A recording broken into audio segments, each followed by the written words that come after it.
Neste segundo vídeo, que estamos conversando sobre a consciência que nós devemos ter hoje, a consciência obrigatória para a época do Apocalipse, que é a época que nós estamos vivendo hoje.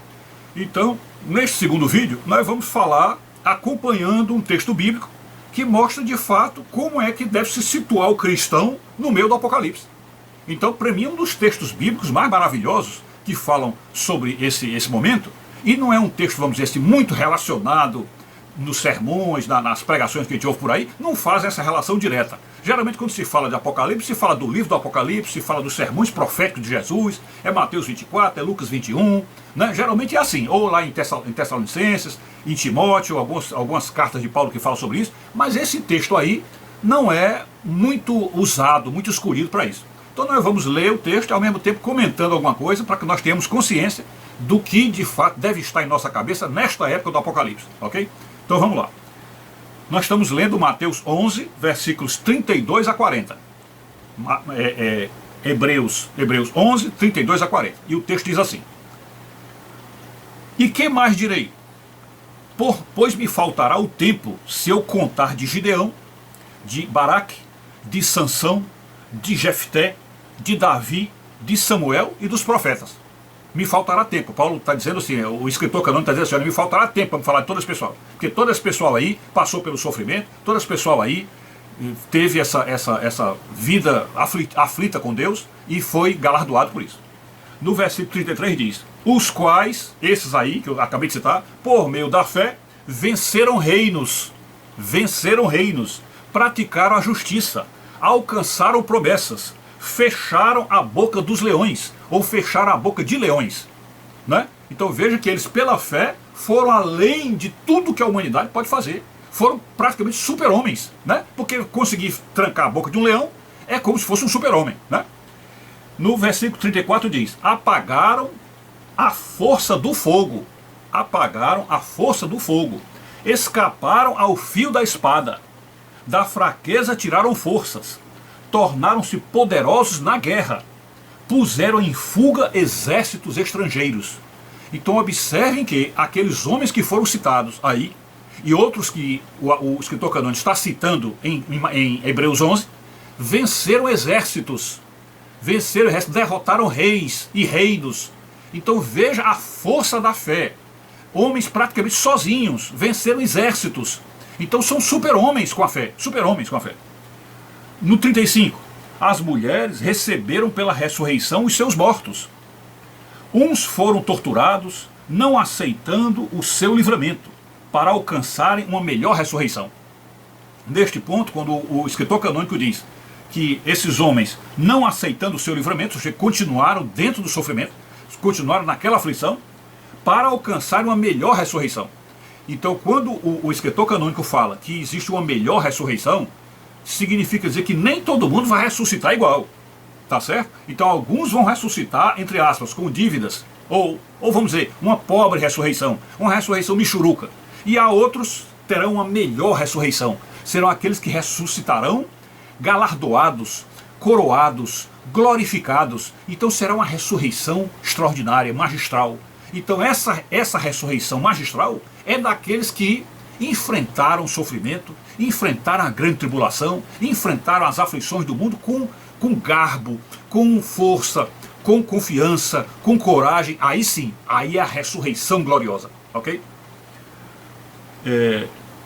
No 36 ele diz: e outros experimentaram escárnios e açoites, e ainda cadeias e prisões. Então dentre estes que enfrentaram o sofrimento e que tiveram ressurreição gloriosa, muitos deles chegaram a ser açoitados, escarnecidos, açoitados, e chegaram a ser presos em prisões. Então é possível imaginar cristãos presos. E nós estamos caminhando aí no nosso país para a prisão de cristãos. Porque já está se proibindo de falar o evangelho. Já não se pode mais ser cristão. Quem quiser, por exemplo, um cristão se candidatar a um posto político, não pode mais.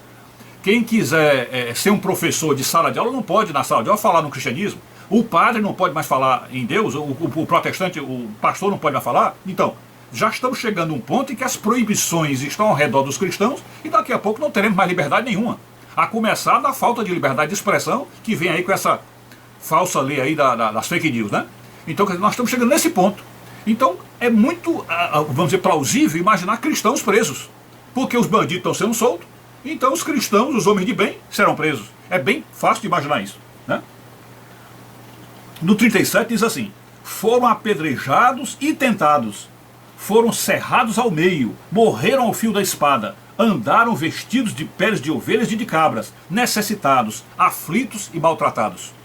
Observe nessa descrição do versículo 37 a série de sofrimentos que foram, vamos dizer assim, infligidos aos cristãos, a esses cristãos verdadeiros, de muita fé, de muita confiança, e que estariam neste mundo, neste exato momento, né, vivos neste mundo, na aflição do Apocalipse, porque Deus está confiando que eles resistirão até o fim, que serão grandes, serão servos do Senhor, que darão esta glória, esta honra desta morte vitoriosa. Ok? Mas vamos repetir o 37, para poder analisar. Foram apedrejados e tentados.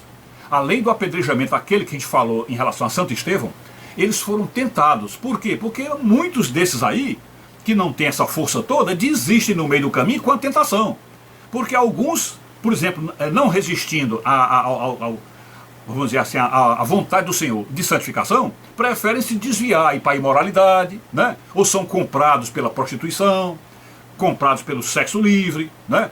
Então tudo isso aí que é oferecido, como bebida, prazeres, dinheiro demais, tudo isso aí acaba tentando a cabeça da pessoa, e a pessoa se desvia e sai do caminho. Então eles não só sofreram apedrejamento e outras coisas, como também foram tentados a sair do caminho. E talvez esses que saíram do caminho até evitaram o sofrimento, talvez, né? É bem provável que seja isso. Então depois, foram cerrados ao meio. Observem aí cristãos que foram cerrados ao meio, quer dizer, pessoas que sofreram violência gravíssima, né? Até esquartejamento, como se diz, né? Morreram ao fio da espada, quer dizer, foram traspassados com faca, com facão, com essas coisas. Andaram vestidos de peles de ovelhas e de cabras, quer dizer, pobres, muito empobrecidos, não tinham mais roupa, não tinham mais o que vestir, então estavam se vestindo aí, como se diz, de saco de cinza, né?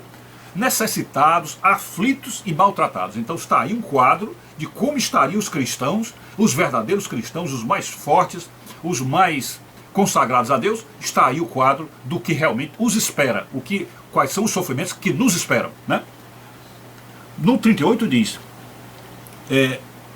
dos quais o mundo não era digno, quer dizer, falando desses homens extraordinários, que viveram tudo isto, que sofreram tudo isto, diz, o mundo não era digno deles. O mundo não era digno deles, quer dizer, eles eram honrados, eles eram extraordinários, eram homens extremamente consagrados a Deus, santificados, quer dizer, homens que realmente o mundo não os merecia, né?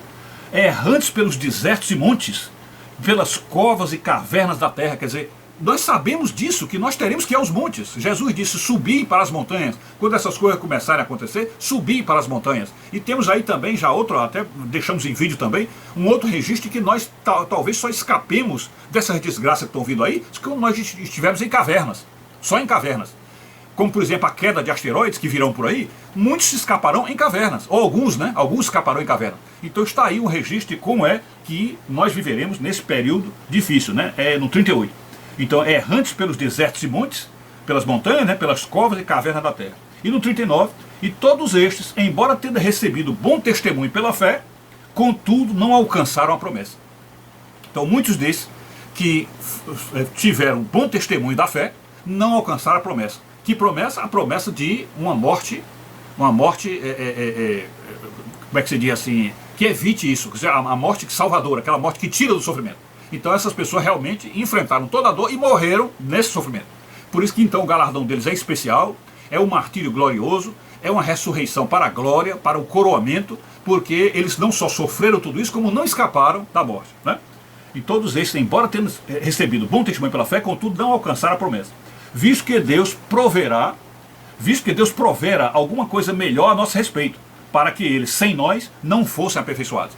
Então, no final das contas, esses que ficaram e que não morreram com a desgraça, irão receber esse galardão superior, essa melhor ressurreição, e portanto serão coroados de uma maneira assim, vamos dizer assim, gloriosa, que todos perceberão a missão grandiosa que eles fizeram, essa missão de dedicar-se totalmente a Deus, totalmente consagrados a Deus, sem receio, confiantes, com toda a confiança em Deus. Então isso aí é o resumo de como deve ser a postura do cristão hoje, como é que deve ser o cristão por dentro, que tipo de consciência ele deve ter, como a fé dele deve ser arrojada, deve ser forte, deve ser grande, né?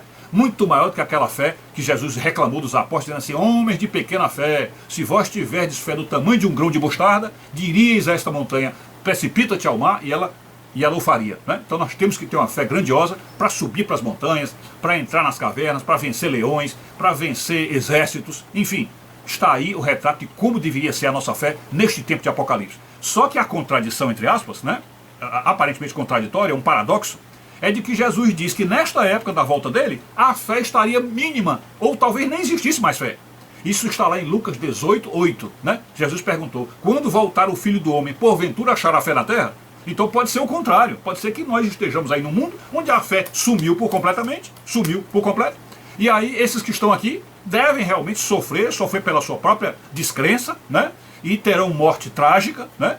E alguns poucos, como diz, alguns poucos é que escaparão, né? Então tá aí o nosso resumo, nossa conversa sobre a consciência que temos que ter para hoje, para agora, ok? Então fiquem com Deus, saúde e paz, tudo de bom.